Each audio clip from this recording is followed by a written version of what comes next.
Hola, mi nombre es Adriana María Vargas Balán, estudio en la Universidad de Quintana Roo la licenciatura en Derecho y en la actualidad estoy llevando la asignatura de Derecho Procesal 2 impartida por la licenciada María Virgen Jiménez. Como primer tema tenemos la unidad fundamental del derecho procesal. Antes de ello tengo que mencionar que el derecho procesal es una disciplina que se encarga de regular el proceso de las controversias que son expuestas por las partes ante un órgano jurisdiccional para ejercitar sus derechos y obtener una resolución o un resultado favorable. En cuanto a las características o cualidades que hacen fundamental el derecho procesal, se encuentra la demanda, la contestación de demanda, el emplazamiento y en su caso la reconvención. ¿Por qué? Porque estos actos procesales darán inicio al proceso que se debe llevar para obtener dicha sentencia. Es como un punto para la apertura del proceso. Si estos actos procesales no llegaran a ejercitarse por las partes, entonces no tendríamos un procedimiento que seguir y por lo tanto el derecho procesal no existiría. En segundo tema o punto tenemos los diversos criterios del proceso civil. Esto en cuanto a su clasificación fueron surgiendo dependiendo de su origen o la forma en que se fueron creando, o sea, de su naturaleza. En primera clasificación se encuentra el derecho positivo. Este derecho positivo regula lo que es el proceso civil, mercantil, el familiar y el arrendamiento inmobiliario. Posteriormente se encuentra el proceso publicista. Este se encarga de regular desde la materia penal, administrativo, familiar y el constitucional.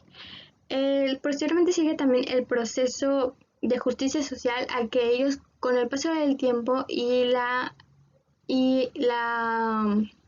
regularización del artículo 123 de la Constitución Política de los Estados Unidos Mexicanos surgió el laboral, el agrario y la seguridad social. Posteriormente a ello encontramos también el proceso oral y el escrito. En cuanto a su distinción se refiere que la oralidad es entre la comunicación que se tiene el juez y el respectivo abogado, así como del abogado tiene que conocer los asuntos de forma personal entre las partes o bien con las partes. Esto hace en cuanto a una comunicación de tres personas. A lo que hace a la forma escrita o al proceso escrito, más que nada es entre el juez y las partes. El juez solamente conoce lo que viene siendo las partes por medio de las demandas y de la contestación de las demandas que se están realizando por las partes. Aunque cabe mencionar que en la actualidad todo proceso conlleva de forma oral y escrita. ¿Por qué? Porque tiene que existir la parte de los alegatos, que son las argumentaciones presentadas por las partes o por el abogado hacia el juez en el juicio. Y por esto se da la forma oralidad. En cuanto a lo escrito, pues es más que nada una forma de dejar un registro o un expediente de que dicha controversia fue resuelta. Ahora bien, también se encuentran los procesos de unidad de vista y el preclusivo. En cuanto al proceso de unidad de vista se refiere a que en una sola presentación se pueden designar varios actos a presentarse por las partes para que no exista una disminución económica. Esto hace referencia o a la conexión que se tiene con el principio de economía procesal. Esto quiere decir que las partes, para agilizar el juicio sin tener que gastar más fondos económicos, pues se pretende presentar todos los actos requeridos en un solo proceso. En cuanto al preclusivo, esto únicamente hace referencia al tiempo o al periodo que debe de existir entre las etapas que marcan los actos procesales que se deben ejecutar. También sigue el proceso singular y el universal. En cuanto a una citación litigiosa, puede también recaer en un solo bien o en un solo derecho, afectándolos a sí mismos. En cuanto al universal se refiere cuando la litis provoca un litigio sobre el patrimonio de la parte actora o bien sobre los derechos en su totalidad de la parte actora. O sea, el singular solo se trata de un bien en el que recae el litigio y el universal, como su nombre lo menciona, en un conjunto tanto de derechos o de bienes a perjudicar. Posteriormente también se tiene por conocimiento y carácter ejecutivo. De ellos se clasifica de tres formas. El declarativo. El declarativo hace mención de que se pretende dar un fin a un proceso que ya existía. Es un proceso que se ha conllevado ciertas presentaciones ante el juez y que posteriormente busca darle o dictar una sentencia que tenga por terminado o tenga por cosa juzgada la controversia. Está también el consecutivo, que se forma como bien una sola presentación, en el cual se trata la controversia y en el mismo acto se dicta la sentencia. También está lo que es la condena. La condena hace mérito al cumplimiento de la parte que no haya quedado satisfecha en la sentencia, pues a realizar el acto de dar, hacer o no hacer sobre la controversia que se fue tratada. En cuanto a ahora hablaremos sobre las fases que conlleva en materia civil. Las fases son referidas a un plazo o un término que deben llevarse a cabo porque depende de que termine una etapa para que pueda proceder la siguiente etapa. Es un orden sistemático a seguir por parte del derecho procesal. En la primera etapa se encuentra lo que es la expositiva. La expositiva es el presentar la controversia ante el juez y exhibir sus pretensiones para que el juez tenga el conocimiento del tema a tratar y el cual se comunique también como la parte demandada. También la siguiente sería la aprobativa. En la aprobativa, cuando se haya admitido la demanda y su emplazamiento, corresponde a las partes dictada por la orden del juez que se presenten los medios que sean indispensables para aprobar los hechos que fueron antes mencionados y para que el juez tenga las conclusiones respecto a estos hechos y proseguirlas para su desahogo.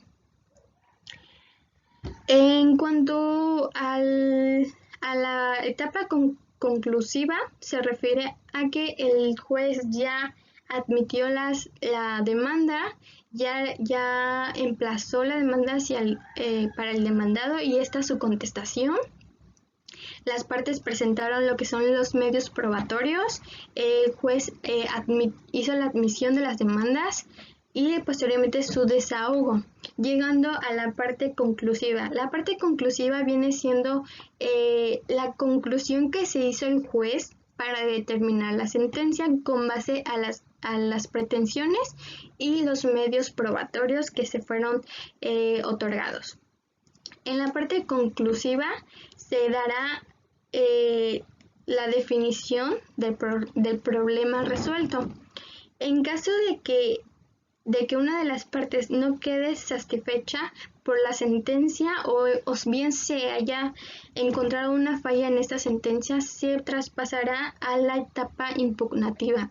Que bien, toda esta clasificación de etapas tienen un orden en el cual se tiene que respetar y tiene la relación en la cual va a surgir. Sin embargo, entre la etapa conclusiva e impugnativa tiene una estrecha conexión interna, porque depende de que en la conclusiva se haya diagnosticado una sentencia con un fallo que no haya sido favorable, entonces una de las partes puede recurrir a la fase impugnativa para imponer algún medio de impugnación y dirigir el asunto hacia otra autoridad judicial con una jerarquía más alta para su estudio nuevamente y para dictar definitivamente una sentencia que haya sido complacido para las partes o bien que hayan sido de forma equitativa.